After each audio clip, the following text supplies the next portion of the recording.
Good morning, everybody, and welcome to Life as I See It with your talk show hostess, Dena Nierenberg. And it's great to be here today with all of you. I'm actually without a guest today. I decided to go this alone today.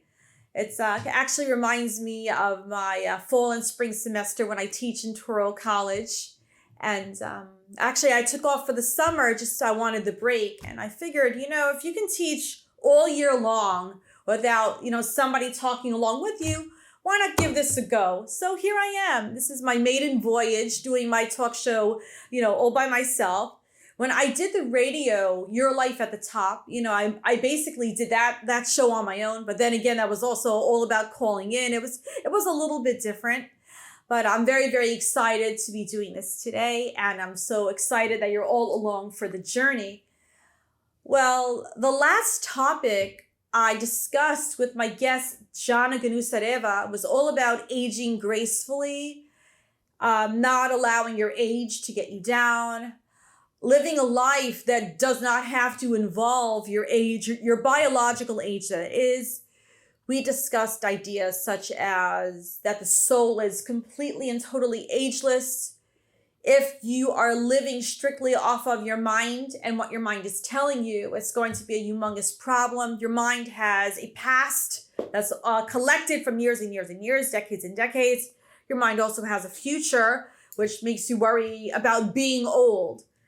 And we were saying that if you operate strictly out of soul, you never have to worry about your past and you never have to worry about your future. You are free in the moment, free to live presently, free to view the world through brand new eyes every single day of your life. You could be 76 years old and still feel yourself a 16-year-old. It's really, really up to you. We were saying in the last show that there are 20-somethings and they behave like 90-somethings. And then you have these 70-somethings and they're behaving like 20-somethings. And there's no one right way to do this. See, that's a story. Youth culture really upsets me. What is youth culture all about? Youth culture actually comes out of Hollywood, where basically who gets the best parts, who gets all of the attention. Well, the younger that you are, the better your chances of being successful in Hollywood. And it's extremely sad because Hollywood, their culture does tend to trickle all over the place, not just America, but the world over. And people think, hey, if I'm not in my prime, if I'm not in my 20s, then who am I? What am I? I'm over the hill. If I'm in my 30s, I'm getting very close to being over the hill, and then you get to the drugstores and they have all these cards for people who are 40, 50, 60, and so on and so forth about being over the hill. Who says that your 40th, 50th birthday is all about being over the hill? Where does it come from? Well, it comes from people who tend to have an influence over others, and people who control the media are those ones who tend to have the influence over people in general, and they make people feel old. They make people feel like they're worthless, make people feel obsolete, make people want to compare themselves to, the elite and somehow falling short. I'm not as youthful looking as she is. I'm not as thin as she is. I'm not as well spoken as she is. I can't move as fast as this incredible Olympian. And if you start to compare yourself, you start to feel very, very inferior to those who do have biological youth, who do have biological energy, who do have a biologically youthful appearance, and they make you feel somehow that you are inferior, that you're just not what you used to be, that you're not as good as you used to be, and you're not as useful as you used to be in society. And you start to feel that perhaps society is looking down on you. To some extent, unfortunately, this is true. It's not all in your head. However, it does not have to be that way. I recall when I was 16 years old and I was sitting on my porch with a few friends. I know it was a Saturday. And there was a woman across the street from us, and she must have been, I think, in her 60s, and she was wearing a lime green mini skirt. And my friends were laughing at her. Oh, she's over the hill. Did anybody tell her that you cannot wear a lime green mini skirt when you're 60 years old? You know what? I'm no saint, but I had the foresight to be able to tell my friends, hey, you know what? One day you may find yourself being 60 years old and you may find yourself wanting to dress the way that you want to dress. It's like I give this woman a lot of kudos for dressing the way that she is. I think that's great. To be so young at heart is incredible. And you'll see these women in their 70s and they're wearing their leather trench coats that they used to wear, when it was the 1970s, and they were in their 20s back then. And I say, wow, this is really, really cool. Now, a skeptic will say, well, hey, she couldn't afford to buy more clothes since then. But I find it very cool that a woman in her 70s now feels like she could wear an outfit, a leather coat that she was able to wear 50 years ago. And not only that, to be able to fit into a coat that she was able to wear 50 years ago. I think that's really something. I feel like society tells women of a certain age, you can't dress a certain way, you can't behave a certain way, you can't even keep your hair a certain way. It's like you can't keep your hair long after age 50, but I really beg to differ. I feel that a person can be as young as they want for as long as they want. And not only that, even if this means their entire lifetime, their entire biological lifetime, you are a free bird. Just like nobody can tell you how to feel, nobody can tell you how to act, nobody can tell you how to talk, and so too, nobody can tell you how to dress, nobody can tell you how to act. Nobody can tell you what the norms of older people are. When I was younger, I used to think, oh, I have a certain amount of years left to be able to do this and this style. I have a certain amount of years left, let's say, to wear it was a very, very trendy style when I was in my 20s. The short sock with a very, very high-heeled sandal. That was a very, very in look. And you know what? That look actually seems to come in and out. It was very, very popular in the 1940s. Got popular again in the 70s, and got popular again in the late 90s. And for a little while, when I was in my 20s, I used to be like, yes, I can do this now, the short sock and the heel. But how many more years can I do this look? Can I get away with this look? And the truth of the matter is, you can get away with this look as long as you want. It doesn't matter if people tell you, no, you can't because you're not 29 anymore. And it doesn't matter if they're sniggering, laughing at you, pointing at you. You are your own person. You already have learned at a certain age not to care what people say to you because it's all a joke. It's a joke. What people say to you is a complete and utter joke. You are the only one in your mind who gets to decide what to think, how to feel, how to act, and what to do.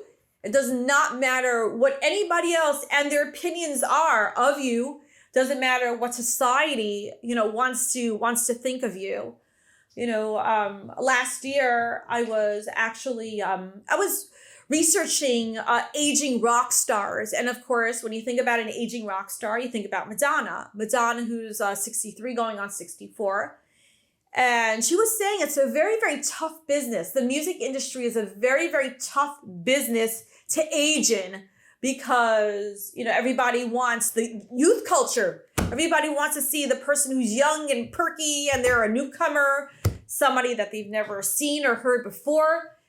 And people have their ideas about what a 60-year-old rock star is like. And they say, you know what? She's more like a grandmother. She's my grandmother's age. How can I possibly look up to anybody who's my grandmother's age, even if her music's incredible? And Madonna's music is timeless, is ageless, but people look strictly at her biological age and say, Madonna's over the hill. I don't think she's over the hill. I think she is just as cool as ever. And, I'm not into celebrity worship, not in the least at all. But what I do feel, when I think about Madonna's music is a great sense of gratitude, because I grew up on her music. I studied listening to her music, and I felt very, very relaxed listening to her music. And I felt very, very uplifted, especially that song of hers, La Isla Bonita, when I was at the end of 9th grade and I was studying for Regents.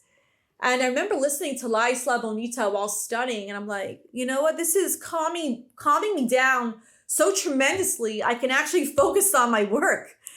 And so, while there's no celebrity worship here, there's definitely, an attitude of gratitude.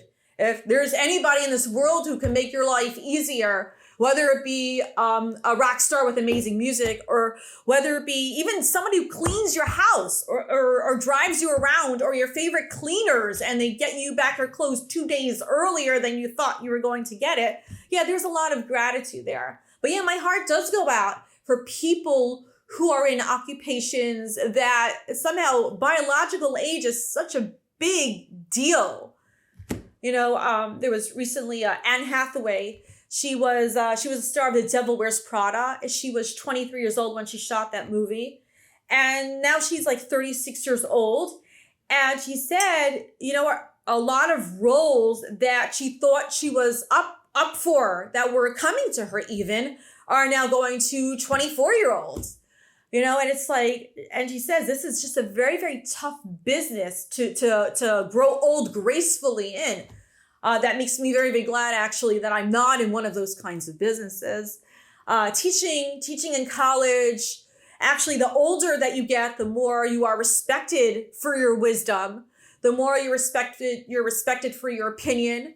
When I started out at Toro College, I was 24 years old. I was a big baby back then. I was the youngest faculty member, and guess what? I commanded respect just because I felt in my own mind, who's going to respect a 24-year-old? And guess what? It was respect had to be earned. I was in that kind of a business, and now I'm glad that I went to be a professor instead of an actress, which is actually also in the back of my mind when I was that young.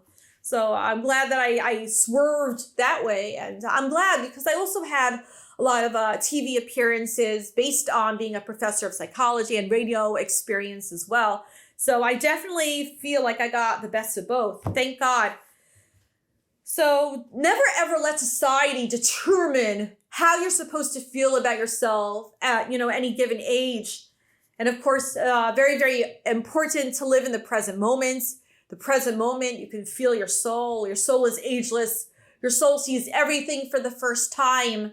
Your soul, even in the morning, sees you for the first time. You wake up in the morning, and how many of us look so craggy and so exhausted, and we're literally wiping the sleep out of our eyes.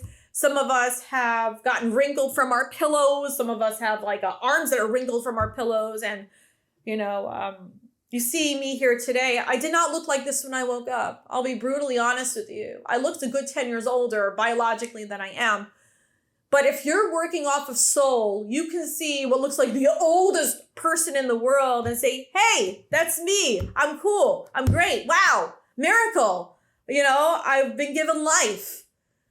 And you start to feel really, really, really good about yourself. As opposed to if you're working off of mind, all you notice about yourself are the wrinkles. You notice that your eyes are half closed, and you notice that your hair is all over the place, and you notice that your roots need to be done desperately, and you feel like gravity is having its pull on you already. And that's how you feel when you act out of mind, because the mind likes to judge. The mind is very, very, very judgmental. If you ever wake up in the morning and first thing you're doing is judging yourself, then you're acting out of mind, not soul. It's time to make that leap, that switch into living off of soul completely and totally. And, when it comes to being, let's say, your 40s, 50s, and beyond, it's very, very important to not give up on what you do. Do not give up on what you do. Dress how you want. Keep on doing the activities that you enjoy doing. A lot of people hit a certain age, especially they hit their late 40s, and, they sense that menopause is coming on. They feel their lack of estrogen, that hormone coming on. And of course, that can lead to a very, very low mood. I recently spoke to a psychiatrist who also said that serotonin also dips in the late 40s. And between all of this, it can make you feel very, very hopeless about yourself. It can make you feel very, very hopeless about your future. And of course, that's extremely sad because you're only in your late 40s, In this day and age, people live way, way, way beyond their late 40s. Now, if this were the year 1860, by your late 40s, you'd be dead. Because I think the average age back then was about 46. So I'd be like 3 years past my expiry date if I lived in the 1850s.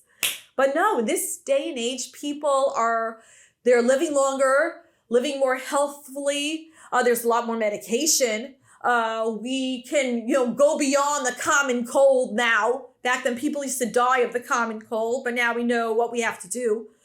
So people are living longer and more youthfully. So don't give up on how you dress, the activities that you enjoy doing. If you enjoy working out, keep that up. Keep on doing that. Obviously, you have to use your discretion. I gave up marathoning at age 44 because I decided to put my energies elsewhere. I used to love marathoning. It was my fun. It was the best time I ever had in my life. I started marathoning at age 28, and it was so, so, so nice. Nice to have this goal. You cross over the Verrazano Bridge. I used to do the New York City Marathon, crossing over the Verrazano Bridge, running through the 5 boroughs, and just enjoying every single moment of it. The accomplishments, the camaraderie with the other runners, the camaraderie with the people on the sides of the road. Even everybody is high-fiving you, and you feel like a superhero that day, and you're treated like a superhero. And even more important than all of that, knowing that you've given yourself a goal to accomplish. 26 miles is no easy feat. It's not, and I did it 7 times. Would have been 8 times by my first go to the marathon. I was actually in a car accident on the way to the marathon. Wound up in the hospital that day. But yeah, there's nothing quite like the marathon. Giving it up at age 44 was a tremendous, tremendous blow to my ego. But that's to my ego. It was not a tremendous blow to my soul. My soul said, what can you do with all of this extra energy that you now have because you gave up running the marathon? You have so much more to do with your life. All of us have like a limited amount of energy. You can now elect to put that energy elsewhere. Many people would say, oh, you know what? It's the end of the marathon. That's it. From now on, I'm just going to preserve my energy. But your energy doesn't go away. Your energy just has to be utilized in a different way. So you may find yourself needing to work out in different ways as you get older. But the facts of the matter is that you cannot give up working out. That's it. Last night, I was actually outside. I was on a walk with my daughter, and we met this elderly woman.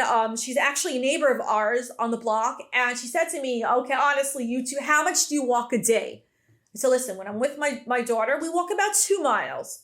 When I'm by myself, I shoot for a 5K every day, and sometimes even more. But I'm able to do all of that because I learned how to rechannel my energies. And that's what people of a certain age have to learn how to do. It's very, very hard to give up on an activity that you loved to do. And it hurt. And I felt old. When I first initially gave up marathoning, I felt so old until I realized that I could be channeling my energies elsewhere. First, I channeled my energy toward Your Life at the Top, my favorite podcast of all times, which you can still listen to at Mixcloud, Dena Nierenberg. Also, I channeled it into doing talent shows in the community, loving it. Do talent shows for kids, for young adults, for the elderly also. I was actually visiting the senior center today and I was asked, well, when is your next talent show? And I realized if I still ran the marathon, I may not have the energy to be able to keep, to do these other things that I love to do.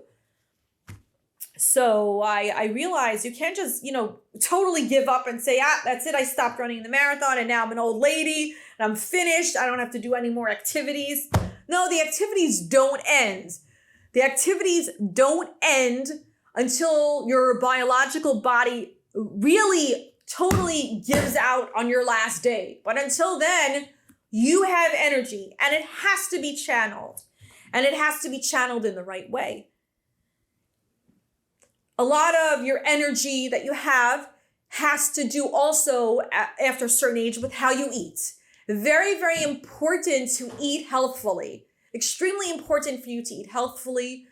And when I say healthfully, I mean foods that agree with you, foods that fuel you, foods that give you energy, foods that don't give you indigestion, foods that help you to feel your best physically, mentally, and emotionally. This is what I'm talking about when I say, that you have to eat in a healthful type of a manner.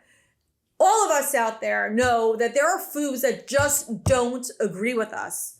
For many, many, many of us after a certain age, it's gluten. And it's not something to be feared. It's just something that, you have to be cognizant of and make a switch up.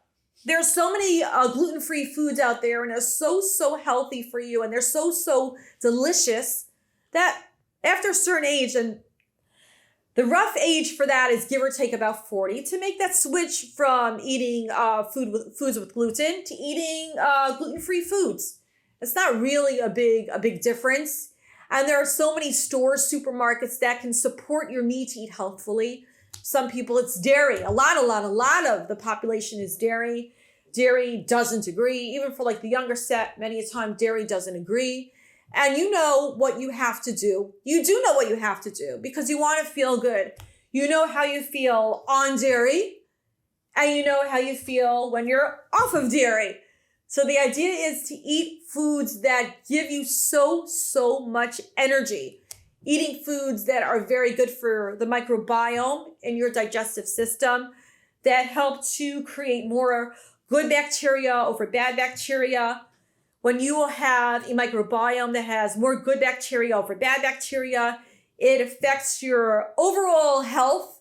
It keeps down inflammation levels, but also it sends messages up to your brain that all is right, and it helps to keep you calm. It helps to keep you relaxed. Helps to keep the serotonin levels pumping. So it's very important to eat right and not to tax your body physically. If you're not going to tax your body, you're going to have infinite amounts of energy.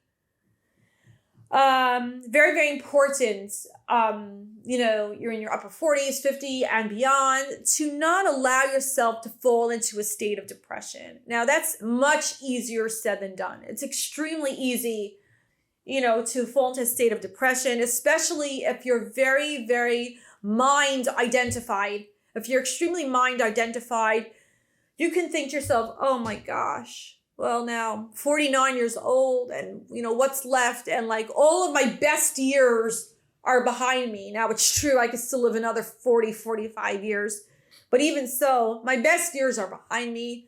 My energy is going to wane. Physical health is going to go. I'm not going to feel good. I'm not going to be able to move around the way I'm used to. My knees are going to start to hurt. This, and problems, like you hear like older people talking about. So it's very, very hard to not fall into a state of depression. Well, one way, of course, of not falling into a state of depression is to live presently. This is where you're living completely at soul level, but also to eat healthfully, to decrease inflammation in the body. When you have inflammation in the body, it's a lot more likely to increase depression levels. Natural supplements can help out a lot for many, many people. Things like 5-HTP SAMe can help out a lot. I love herbal teas. Chamomile can help to relax you. St. John, green tea can help to revive you, rejuvenate and energize you in the morning. And yeah, so these are some ways, but I actually, last year, I spoke a great deal about how antidepressants I am.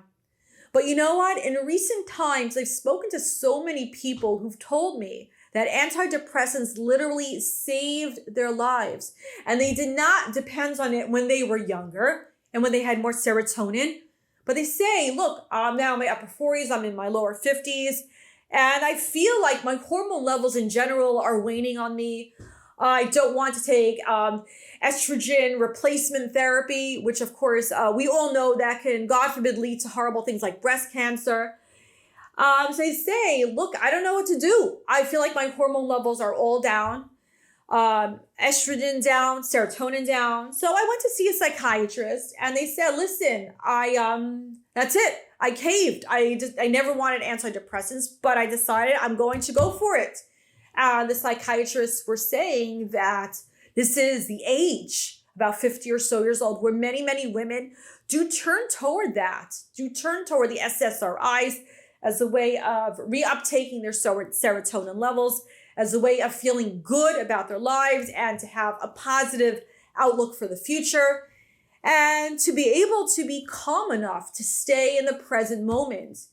And of course, the present moment is where it's at. Very, very important key to a healthy life is to be in alignment with the present moment. If the present moment is here and you're lagging all the way behind because you can't stop thinking about the past, or if you're all the way ahead because you can't stop thinking about the future, that's when life really, really becomes extremely, extremely painful. Life is painful when you are not living in the present moment. That's when it really hurts, you know? But what are some quick ways that you can live in the present moment? Doing things that you've never, ever, ever done before. I was up in Bear Mountain the other week and I was walking along the Hudson River. And I said to myself, look, you're 49 years old. You've never yet in your life put yourself into the Hudson River. Never. And, I know why, because, you grow up thinking how polluted it is, how disgusting it is. And the people in your life always try to discourage you from going into it because it's so gross. But I was up in Bear Mountain where the water actually is quite shallow. And you know what I did? I put myself into the Hudson River. I walked around a little bit, the shallow part. And like, wow, I've never done this before. I could easily be a 5-year-old right now. Great, great, great feeling. So ladies and gentlemen, this is Life as I See It with your talk show hostess, Dena Nierenberg. Thank you so, so much for joining me today. Wishing all of you a lot of life, love, and happiness.